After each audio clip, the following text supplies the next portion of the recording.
Merci. Monsieur le Président, Monsieur le Ministre, Mesdames les rapporteurs, Monsieur le Président de la Commission des Affaires culturelles et éducatives, mes chers collègues, à l'heure de nos discussions, j'exprime au nom du groupe La République En Marche toute la satisfaction qui est la nôtre face à ce projet de loi pour une école de la confiance qui est sorti renforcé de nos débats. L'impossible réforme, tel est le titre du chapitre de conclusion des 4 tomes de l'histoire de l'enseignement et de l'éducation dirigé par René Raymond. Dans ce chapitre, Antoine Prot pose le constat dès 1981 que non seulement la société a changé, mais le changement est devenu l'une de ses dimensions constitutives. Ce passage engage l'école et la communauté éducative, comme toujours, à s'adapter à des enjeux mouvants, tout en restant toujours un facteur de cohésion sociale. Cohésion sociale tourmentée, nous le savons, par l'échec de l'école à réduire les inégalités sociales et territoriales et à lutter efficacement contre une maîtrise fragile des savoirs fondamentaux par un trop grand nombre de nos élèves.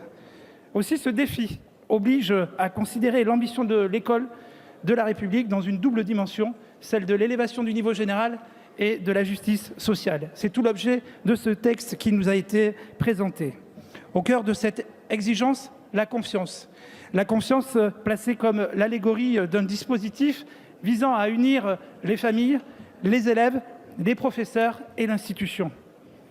La République, c'est un grand acte de confiance, disait Jaurès. Or, chacun ici est conscient d'un lien de confiance distendu entre les membres de la communauté éducative et pire encore, les comparaisons internationales nous rappellent trop cruellement nos limites à lutter efficacement contre les déterminismes sociaux.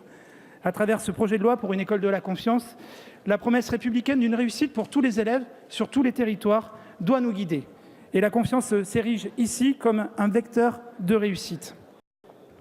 Confiance parce que, dans un souci de justice sociale, ce projet de loi s'adresse à tous les élèves de France, dans toute leur diversité, quels que soient leurs besoins.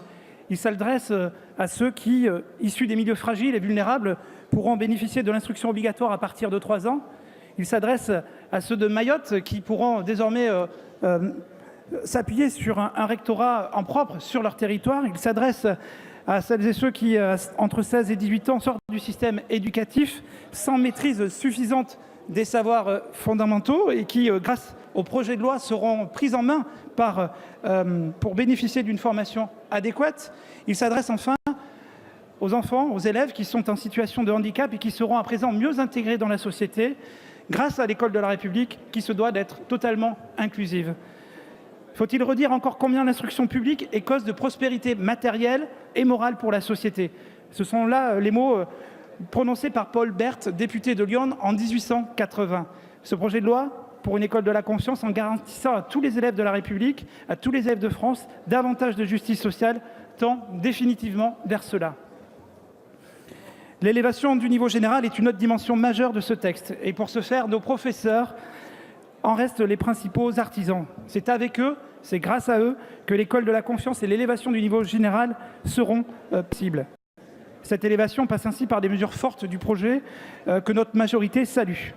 La création des instituts nationaux supérieurs du professorat et de l'éducation qui, dans un souci d'égalité et d'excellence, formeront mieux nos professeurs à travers une formation de haut niveau, universitaire, homogène et de qualité. Le pré-recrutement qui permettra de rendre plus attractif le métier de professeur et de mieux insérer professionnellement de nombreux étudiants. La création du Conseil de l'évaluation de l'école qui, à travers des évaluations et des missions de pilotage bien rodées, tirera vers le haut notre système scolaire tout en valorisant le travail des établissements et des professeurs. Enfin, le recours facilité aux expérimentations qui permettra aussi à notre école de s'adapter toujours plus, toujours mieux aux besoins des territoires, des élèves et, in fine, à faire monter le niveau général de notre école France. Car oui, la France a vocation à redevenir une puissance éducative de premier plan. Et ce texte y contribue fortement.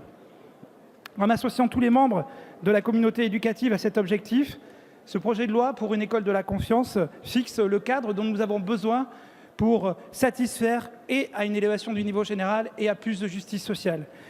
C'est pourquoi le groupe de députés de La République En Marche votera pour ce texte. Merci, chers collègues.